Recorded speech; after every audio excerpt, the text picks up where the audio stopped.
La Côte d'Ivoire enregistre 4260 structures sanitaires, dont 2091 publiques et 2169 privées. En dépit du nombre suffisant de la couverture sanitaire, force est de constater l'insatisfaisante offre de soins dispensés aux patients, selon le ministère de la Santé. Afin de garantir la sécurité et la qualité des prestations, les établissements sanitaires seront soumis à une évaluation pour l'obtention d'une accréditation. Ce sont au total 725 centres de santé que nous aurons à évaluer sur une période à définir d'un commun accord. Toute chose qui est de nature à accompagner le processus de généralisation de la couverture maladie universelle, en abrégé CMU, et qui s'inscrit bien entendu dans le cadre de la mise en œuvre du programme social tel que voulu par le président de la République. Aussi, les activités d'accréditation commencent dès aujourd'hui avec cet événement officiel de lancement. La sécurité des soins, la compétence de l'établissement ou encore la place centrale du patient sont entre autres les fondements et les principes de la qualité. Il s'avère dès lors indispensable de réformer en profondeur notre système de santé en vue d'une valorisation qualitative des ressources humaines doublée, d'un accroissement de la responsabilisation et du changement de mentalité. L'heure a sonné pour chacun de nos agents de santé publique de notre pays de se conformer aux normes en vigueur dans le cadre de l'exercice de ses fonctions. L'accréditation est valable pour une durée de 4 ans et le CRESAC prévoit également une évaluation chaque année des établissements accrédités en vue de surveiller le niveau de la qualité. Ils ont entre 12,50 et 16 de moyenne. Au nombre de 171, ces élèves du premier et second cycle du collège moderne Saint-Joseph d'Abobo ont vu leur mérite reconnu à l'issue du premier et deuxième trimestre. Ils ont reçu respectivement des tableaux d'honneur, des diplômes d'excellence et des kits scolaires. Parmi tant d'élèves, je suis retenue parmi ces élèves à avoir ce tableau. Je suis très contente, je suis contente. Je n'ai pas les mots même pour m'exprimer.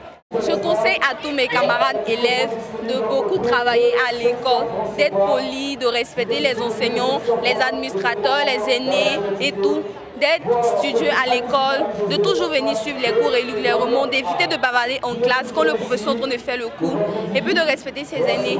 Parce que tu peux être intelligent à l'école, mais si tu n'as pas le respect pour tes aînés, la bénédiction ne te suit pas et tu ne vas pas travailler. Cette cérémonie d'excellence est une initiative de l'Amicale des anciens élèves du collège Saint-Joseph. Elle vise à créer l'émulation au sein des élèves. C'était une tradition pour Saint-Joseph avant. Chaque année, on remettait les tableaux d'honneur. Mais à un moment donné, pendant une longue période, il n'y a pas eu de remise.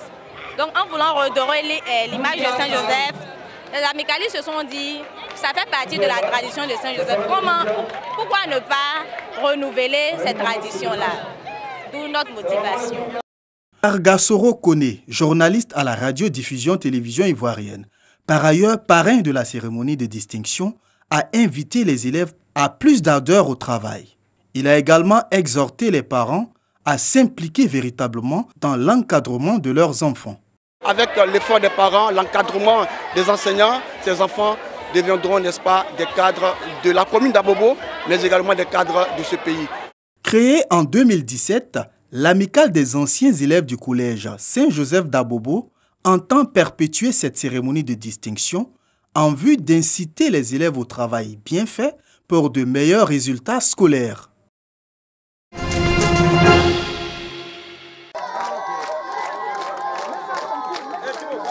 Les élèves de l'école primaire publique des Egbans, village situé dans la commune de Fresco, peuvent crier de joie, eux qui ont longtemps reçu les cours dans ce bâtiment de fortune. Ils pourront désormais apprendre dans de meilleures conditions grâce à ce bâtiment neuf et des tables-bancs confortables.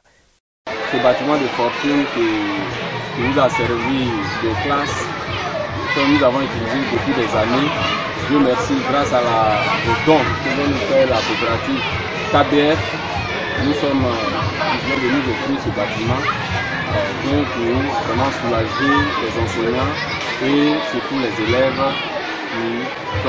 qui étaient dans des conditions précaires. Ce bâtiment de 3 classes et un bureau de directeur d'un coût de 30 millions de francs CFA est un don de la société coopérative KBF des Fresco, une coopérative agricole qui a produit et livré 9 823 tonnes de cacao en 2018. Elle compte améliorer les conditions de vie de ses 1775 membres à travers l'équipement des villages en pompe hydraulique à motricité humaine.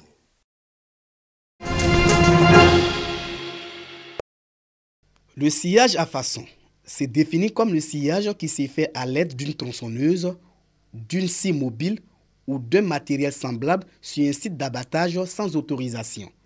Cette pratique frauduleuse agresse et détruit la forêt ivoirienne. Pour mettre fin à cette situation, un décret portant interdiction du sciage à façon a été pris en 2013. Malgré toutes ces mesures-là, certaines personnes continuent encore de se livrer à cette activité. Alors, Monsieur le ministre des Eaux et Forêts, aujourd'hui, est vraiment déterminé à mettre fin à toutes ces formes d'exploitation de la forêt. Cependant, ce décret gouvernemental ne freine pas l'activité des hors-la-loi qui s'adonnent toujours à cette pratique frauduleuse. Un camion transportant du bois de sciage à façon a été saisi au corridor ouest de Yamoussoukro. Le mode opératoire utilisé, dissimuler ces planches et chevrons dans des sacs de son de riz. Bon, moi, je suis venu garer le camion. Bon, je ne sais pas s'ils ont envoyé bois. C'est qu'on m'a parlé. Ils disent qu'ils ont mis son de maïs dedans. Qu'on est qu'à partir. En un mois, ce sont 3 camions qui ont été saisis par les hommes du lieutenant-colonel Kwasi Ntayi. Ces opérateurs véreux n'ont aucune chance aujourd'hui. Ils n'ont aucune chance. Même s'ils ont pu échapper au service de terrain, mais ils ne pourront pas entrer à Abidjan ou ailleurs parce qu'ils rencontreront la brigade spéciale sur les chemins. Le ministre des Eaux et Forêts fait de la lutte contre la criminalité forestière sa priorité. La loi punit les coupables du sciage à façon d'un emprisonnement d'1 à 5 ans et d'une amende de 3 à 50 millions de francs CFA.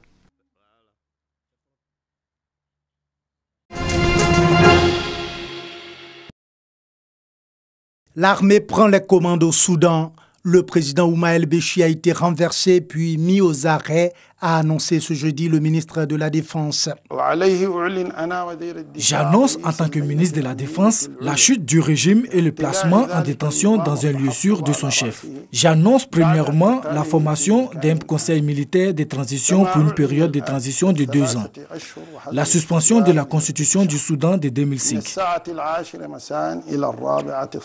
Dans cette déclaration lue à la télévision nationale soudanaise, le nouvel homme fort du pays a également annoncé un état d'urgence de 3 mois et un couvre-feu d'1 mois entre 22h et 4h du matin. La chute du régime El-Béchi est l'épilogue de 5 mois de contestation populaire contre l'augmentation du prix du pain. Ces manifestations ont connu un pic ces derniers jours avec une nouvelle exigence, la démission du président. Ouma El-Béchi avait opposé la répression aux manifestations. Celle-ci avait enregistré une 50aine de morts. La détermination de la rue a fini par avoir raison du président, lâché par son armée qui s'est rangée aux côtés des manifestants. Le Soudan tourne ainsi la page Béchi, arrivé au pouvoir en 1989 par un coup d'État. Le désormais ex-président est dans le viseur de la Cour pénale internationale. Il fait l'objet d'un double mandat d'arrêt. Le premier émis en 2009 pour crimes de guerre et crimes contre l'humanité au Darfour.